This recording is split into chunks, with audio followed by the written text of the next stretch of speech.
The Florida Podcast Network, the voice of Florida.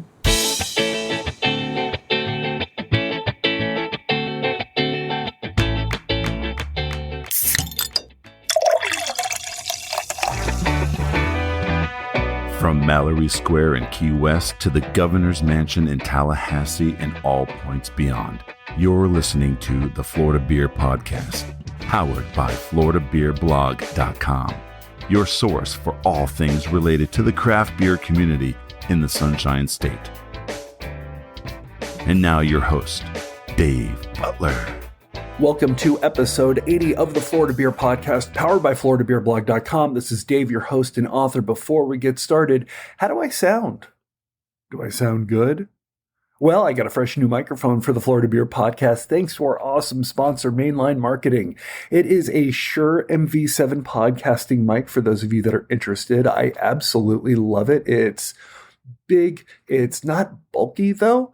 It looks great. It's easy to use. It's plug and play, because that's literally what I did is I plugged it in and I played, and it just sounds awesome. It looks awesome.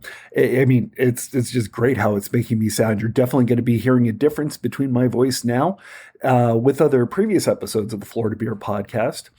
And the quality of sound from the Shure MV7 provided by Mainline Marketing is far superior to any of my previous microphones. So thank you so much to the people at Mainline Marketing. If you're interested in taking a look at what the microphone looks like, I'm going to suggest that you go into our social media. We're available on Instagram and Twitter at Florida Beer Blog. We're on Facebook at FL Beer Blog. You can find us at FloridaBeerBlog.com, FloridaBeerPodcast.com, and obviously we are a proud member of the Florida Podcast Network.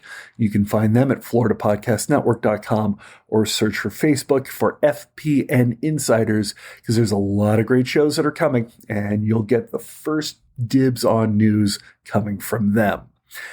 Unfortunately, I did not have my awesome Shure MV7 podcasting mic for today's interview, so it's hopefully going to be the last time that you hear me sound a little wonky. But it was an important interview, and so I really couldn't wait, because we have another amazing new brewery here in the state of Florida. Up in Pensacola, they are now pouring beers at Alga Beer Co. Had them on the podcast before.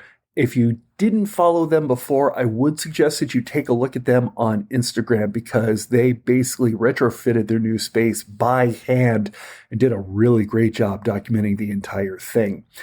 Spoke with one of their co-founders and brewers, Reid, he of the magnificent Red Viking beard, about what it was like moving to Pensacola, the joys of finding a new location. And for those brewers that are listening to this, I'm sure you know all about how difficult it is to find a new spot for your brewery, and obviously getting up and running in the middle of a pandemic.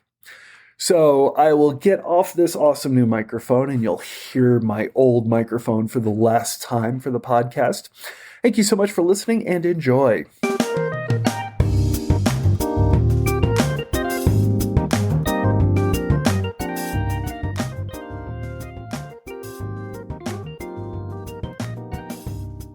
All right. The Alga Story has been, I guess you could say, an epic. It has not been sort of a flash in the pan for a couple of months. This has been something that you and your buddies have been doing for a couple of years now, right? Yeah. So my wife and I moved to Pensacola in 2017, but in I think 2016 or 2015, one or the other, Thomas, one of our other owners, he and I kind of had the idea to, take a home brewing hobby and kind of see what we could do with it going into a professional. So we started an LLC. We started seeking out potential investors, kind of just did whatever we could to, for lack of a better term, fake it till you make it type of situation, because we wanted to be taken seriously, but, as two guys showing up to a Halloween party with two corny kegs full of either overcarbonated or undercarbonated homebrew, it's a little harder to, get the image across. But yeah, in 2017, my wife and I moved to Pensacola from Birmingham and immediately started, trying to lay the groundwork for getting a business going. And then we started doing any and every beer festival that we could as home. Thomas was still living in Atlanta at the time, and he would come down, once or twice, maybe even 3 times a month to brew beer here, take it to an event, do anything that we could to, get in front of people basically. And then after that, we did that for a few times. And then I met our now third partner, John, who we brought on to basically be the business side of the business while Thomas and I continued to do all of the brewing and, handle more of the creative side and getting that, kind of exactly where we wanted it. So in 2019, we brought John in, or it might have been 2018. I can't remember. It's been too long to really keep track of. But yeah, we went through potential locations. We got to the point of signing like letters of intent to lease, and then it would end up falling through like a day before or 2 days before we were supposed to sign a lease. So, getting pretty. So why Pensacola? Because I know that you said that you and your wife moved there. Was it just convenience because you happened to be in the area, or was there something specific about the craft beer scene in Pensacola that kind of spoke to you and the rest of the team? Yeah. So really what it was, being in Birmingham and being in Atlanta, we both kind of looked at the markets in those areas and realized pretty quickly it would be hard to survive as a big fish in that pond, or a small fish in that pond rather, sorry. But, we kind of explored any option that we could, looked outside of both of those areas. But then, I think myself and Thomas included have both vacationed on the Panhandle for the majority of our lives. So we started doing a little research and looked here. And, at the time, there was only 2 breweries in Pensacola. So, I was at the point where I was ready to be done with my job in Birmingham. So I took the brunt of the, footwork at the beginning and said, I'll move there. So we, made the plan. Pensacola is where we're going to be. We moved here. And then within 6 months of me moving here, another brewery opens up, and then another, and then another, and then another. So by 2018, there's somewhere in the ballpark of 11 breweries in Pensacola. So there did seem to be sort of a massive explosion. Yeah, it was, couldn't have come at a better time, basically. So I'm here looking at what's happening, and, I'd have a conversation with Thomas and basically ask, do we want to do this here? Is it still worth it? And we, at about that time, an article came out that said that Pensacola was like the number 9 in the country for breweries per capita. And, looking at data like that, and it also shows that, it can sustain a few more. And I think a good thing about that explosion is that, it helps weed out some of the weakerlings, and, and not to say that like we hope anybody closes, because, if everybody succeeds, it's better for the cause. But, there have been some closures of some places. Other places have, started to kind of move into, an obsolete situation. But we just really liked the way that, the city took on to craft beer. It, for lack of a better term too, it seemed like it was just a little late in its acceptance of what craft beer is and what craft beer does for the community, which we are very thankful for, because, we've been welcomed with open arms in our location. And I think that it's, I wouldn't, if I could do it over, I wouldn't open anywhere else, because, we've got, great customers. We've got a loyal fan base. We're in an incredible neighborhood that, pays to our advantage. Is, we've got walking distance from like over thousands of houses that can get us into this area, and they're all super excited about craft beer and everything that we do. So, it's, it wasn't like we just picked Pensacola out of nowhere. We did our diligent research, and we determined that it would still be a viable option. Awesome. So you've got the city, and I know that you obviously said that you had some difficulties when it came time to finding the location and putting the name on paper. It seems like from the breweries that I've spoken to, that particular aspect tends to be fairly difficult. How long did it take for you to find the right spot to call home for Alga Brewing? And then kind of what did you decide on? What did you sort of settle on? Yeah. So the search for a location was the hardest thing that we did. We get into a location, we'd sign an intent to lease, and then it'd be pulled out from under us. The biggest issue is that like anything close to downtown is just, I'm sure with any other smaller to major city in the country, it's more expensive downtown, and we're funding this ourselves basically. And so the ability to, get prime real estate was not really in our cards to begin with. So we were looking in, not so desirable areas. We were looking further out from downtown. There's the University of West Florida north of downtown Pensacola. We were looking around there, and luckily we got a hot tip one day that a restaurant in the East Hill neighborhood of Pensacola, which is just a couple blocks from downtown, was closing. So we got our friend Sean, who's a real estate agent, got him to jump on trying to find out who owned the property, getting in touch with the owner, telling them that we wanted to rent it. And so we actually were the first in line to, come in and look. And basically it was ours to take at that point because the owner wanted to have either, I think it was either a tequila bar or a brewery move in the space. So if anybody's listening, you're welcome that it wasn't a tequila bar. I say all that to say that was the most difficult thing that we did because, people seem to think that that finding commercial spaces, they're one on every corner with, it's not really the case in our situation. You have to find one that is suitable enough to hold basically a production facility or like a production facility for a brewery, and then also have a tap room that can house enough people to make it worth your while. Because if you're opening a spot with a pretty substantial brewing system plus, maybe 15 seats, it's not really going to work into your favor. But we are fortunate enough to have probably one of the bigger tap rooms in town to go along with our not so large brewing footprint that we have in the space. And so it's finding what works for you and what is, going to suit your needs is not always the easiest thing to do. But, we got lucky. So you got lucky in that you found a former restaurant. So I would assume that there were some things that were already in place that you didn't have to take care of.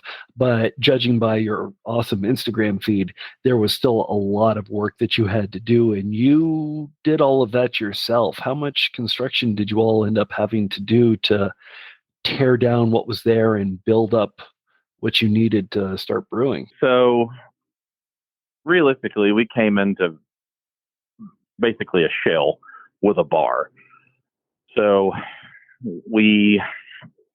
and I say that we also had floor drains, but what we did basically was we cut the bar, we built a platform with a trench drain that tied into existing floor drains. So that was pretty beneficial for us because we didn't have to, create like a drainage system in our brew house, which was, to our advantage. And then for the rest of it, we went with a pretty blank slate on the interior of the building because, like I stated earlier, we're funding this ourselves basically, with the help of, a couple of outside investors and just our own hard work. We were able to, make a space that we're proud of. But I think, if we would have had to build a bar, we would have had to install like a plumbing system, it would have impacted us a lot more than it actually did. So we are very fortunate to have moved into a space that, was, primed for something like this to happen inside of it. One of the funny things I like to tell people is that, we did a lot of work, but it could have been a lot more. And then we've got a couple other things that we did, like in our backyard, we have a great beer garden outside. It used to be a sand pit. So we, had to get all that out. We planted grass from seed, and Thomas, our other owner, he diligently, kind of took his time and cultivated this grass from nothing, and a lot of people thought it was sod for a while, but, we were very proud. We're happy with what we have because, it's what we were able to do. And, we opened well under the budget that we set out to start with, which is also, a great benefit for us because it allowed us to spend a little bit more money on, the brewing side of everything. And, we've been very fortunate to find some deals on equipment that we really wanted, stuff that makes our brewing days a good bit easier. And I think, I guess to answer the question, we had a pretty good space to begin with because it was, blank walls. There was a little bit of demo that had to be done. But at the end of the day, like, it wasn't, we weren't transforming the building, I guess is the way I'll put it. Gotcha. Now, in terms of the legal side of construction, because as you said, Pensacola had gone through such a big boom in terms of breweries, were local lawmakers sort of used to the process of opening a brewery? Was it something that you were able to breeze through kind of on the backs of others? Yeah, I wouldn't necessarily say that we were able to breeze through it. We were told what to kind of expect. And then, we worked through it. And as with any construction project that I've learned is, there's always going to be a hiccup somewhere along the way. Ours came with the fact that we weren't necessarily zoned properly. So we had to eliminate some seating from our tap room in order to become zoned properly. So, in the city of Pensacola, you have to be 500 feet from a resident. We were a cool 25. So basically what happened was the city came in and they looked at the space and told us, like, yeah, you've got way more seating than you need to have because you have to be 51% production, 49% seating. So we went in and we eliminated some seating that we had and dedicated those spaces to brewing operations, which is, fine with me, Carson, and Thomas, because, it just means that, we can make brewing an even more, bigger focus than we intended. I think one of the benefits, though, that we had was our wonderful general contractor. Her name's Nanette. She worked with us and she, had some relationships with the county that allowed us to work with the city and the county to get to the end goal of, opening a brewery here as pain-free as, but, there was a lot that we had to get through. There was some stuff that, obviously sucked. Nobody wants to have an inspector come out and say, oh, well, this is wrong. And then have to figure that out. And then, when you've already announced an opening date, come back in and have them come re-inspect and get that approved in like 48 hours is not always the easiest thing to do. But, we did what we had to do. But, I think Pensacola as a whole now is starting to embrace the craft beer scene. And I think that they understand not only like the benefit that the citizens of Pensacola get from it, but it's also, it's now a tourism thing for them. We have X amount of breweries you can visit on your vacation. And, we have the benefit of also being the closest brewery to the airport. So we've had a couple people show up with duffel bags, like getting out of an Uber. They just sit at a bar with all of their luggage. And so that's always an awesome thing to see. But, it is starting to become a big part of what Pensacola is and what Pensacola has to offer. That's awesome. And obviously not too terribly long ago, but we are still in the middle of a pandemic. What was that process like? Were there any additional things that you had to take care of and worry about that you did not originally anticipate when this process started? Yeah. So really the biggest thing was just, supply chain delays. We ordered our equipment sometime in, early part of 2020, and it arrived in 2021. It was more so just inconveniences that we experienced rather than, delays and any sort of like hardship. So like that going to Home Depot or Lowe's got more expensive as the build out went on. Like when we started, you could buy a sheet of plywood for $12. At the end of our build out, you could buy a sheet of plywood for $54. So as the build out went on, as we got delayed by other things, you just saw the cost of everything that we were needing to do starting to add up. And it would, there was times that we were just trying to search around and find the cheapest option to buy something because we needed to do it, but also we don't have an infinite amount of money that we can spend on it. So, it put a strain on our financial standing before we opened. But, I think that's, any business that opened during the pandemic. I think everybody feels those pains. And I think we all are still feeling those pains to a certain degree. Really what we tried to tell people was, if it weren't for the pandemic, we would have opened probably a couple of months earlier. But would we have done it as well as we did? I can't say, because, the one thing that those delays gave us was the ability to re-examine like how we were going to do things, what we were going to do, and when we were going to do them. So, kind of like a blessing in disguise at that point. It gave us another opportunity to take a look at like how we wanted to do our bar, how we wanted to do our tables. So, some good and bad from that experience, but, we got open, and that's the best part. Excellent. And obviously you've got a row of beers that you have available. I will say, between the time that you started homebrewing, kind of hitting the circuit and whatnot, and your opening day, are there any beers that survived? Did most of the beers last, or did you really kind of take a look at putting on scale now and either tweak or completely overhaul? Yeah, so one of the beers that's on tap currently is a homebrewed style, but all of like going into a production size batch or something, we all kind of sat down and looked at everything and said, okay, we can lose this. It's not really going to add anything. We need to make a substitution here because of cost. And then some of them we just looked at and just said, this doesn't make any sense. We shouldn't do this. So for instance, we had an amber ale that we were really happy with and we really like, and it was always like a favorite of people's at beer festivals. But after examining like what's going on in the craft beer climate, we determined we probably shouldn't waste our time on an amber ale right now because it's not as popular of a style with most drinkers. Another thing that we did was we had our Camaro Hair, like hoppy lager, that got revamped for more of like an American Pilsner, and we changed the name to East Hillsner, which is kind of a take on the neighborhood's name that we're in. Some of the stuff that we did in homebrew, it also kind of translated into being like a majority of the recipe for stuff that we do now.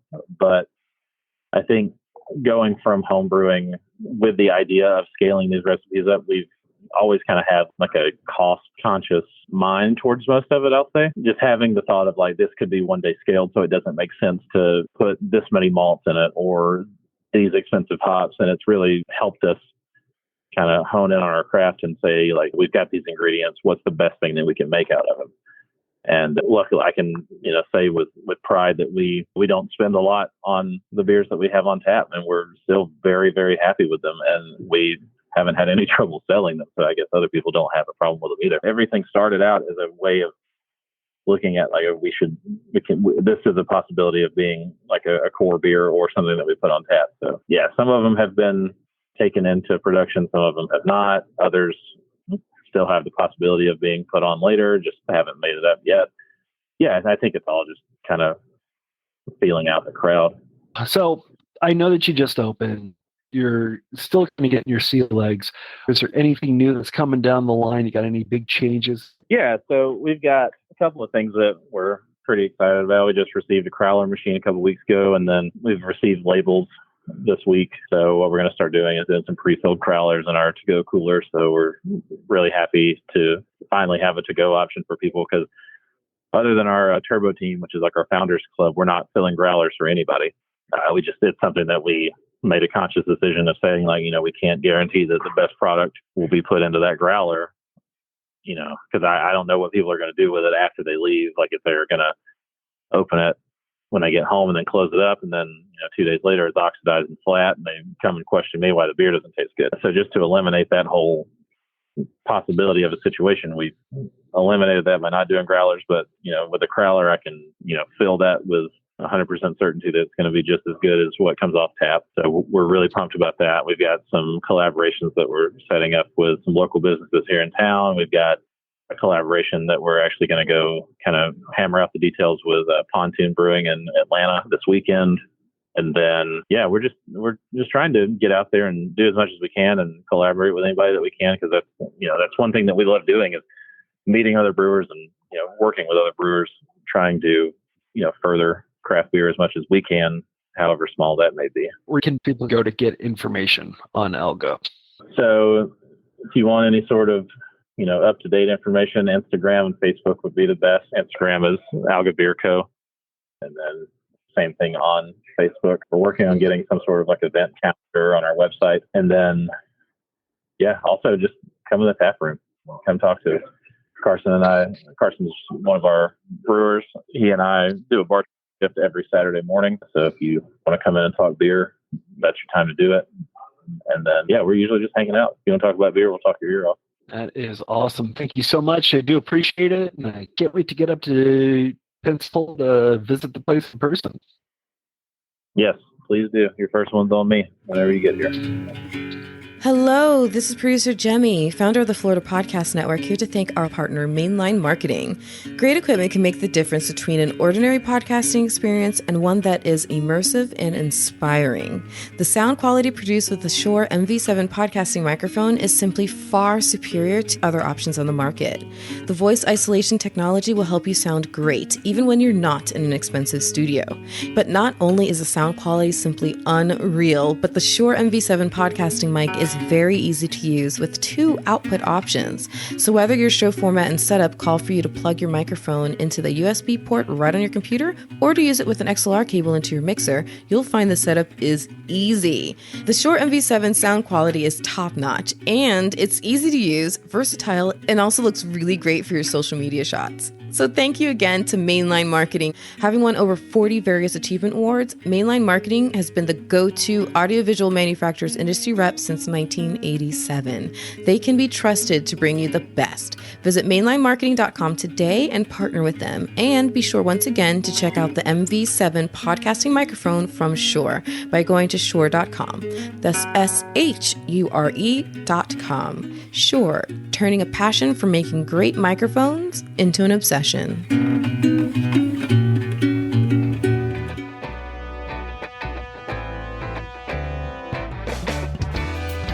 while I am sad that we do not get the chance to try Camaro Hair again, I know that Brett and his team are creating beers that are just even better. Cannot wait to get up to Pensacola.